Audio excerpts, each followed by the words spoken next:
नजर डालते हैं दिलचस्प और अजीब खबरों पर। उड़ान भरने से कबल एक मुसाफिर ने तियारे का दरवाजा खोलकर इस पर से अचानक छलांग लगा दी। गैर मुल्की मीडिया रिपोर्ट्स के मुताबिक कनाडा के टोरंटो एयरपोर्ट पर दुबई के लिए उड़ान भरने के लिए तियारे से मुसाफिर ने नामालूम सबब की वजह से छलांग लगाई। रिपोर्ट के मुताबिक एयर कनाडा का तियारा उड़ान भरने के लिए बिल्कुल तैयार था और इसे तियारों पर मुसाफिरों के चढ़ने वाली सीटों से अलग कर दिया गया था, लेकिन कुछ ही देर में मुसाफिर ने तियारे का दरवाजा खोलकर वहां से छलांग लगा दी। एक शख्स ने सोने की तलाश में घर के किचन के नीचे 40 फीट गहरा गड्ढा खोद डाला। जनूबी अफ्रीका के मुल्क में 71 साल शख्स ने घर के नीचे मदफून सोने की मौजूदगी का ख्वाब देखने के लिए किचन के नीचे खुदाई शुरू कर दी।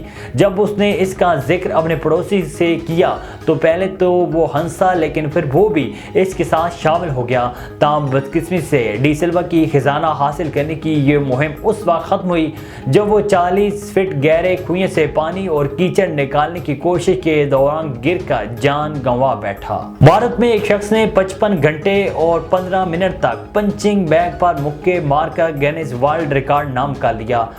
42 साल मार्शल आर्टिस्ट सिद्धू को यह कारनामा अंजाम देने के लिए गिनीज वर्ल्ड रिकॉर्ड्स के कवायद के मुताबिक हर 2 सेकंड में कम अज कम एक मुक्का मारना था, जब उनको हर घंटे में 5 मिनट का वक्फा लेने की इजाज़त थी।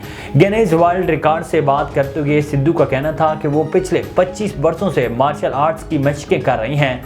वो अपने मुल्क के लिए कुछ करना चाहते हैं, इसलिए उन्होंने ये वर्ल्ड रिकॉर्ड बनाने का फैसला किया। सिद्धू ने ये रिकॉर्ड 5 मिनट फ़र्क से अपने नाम किया।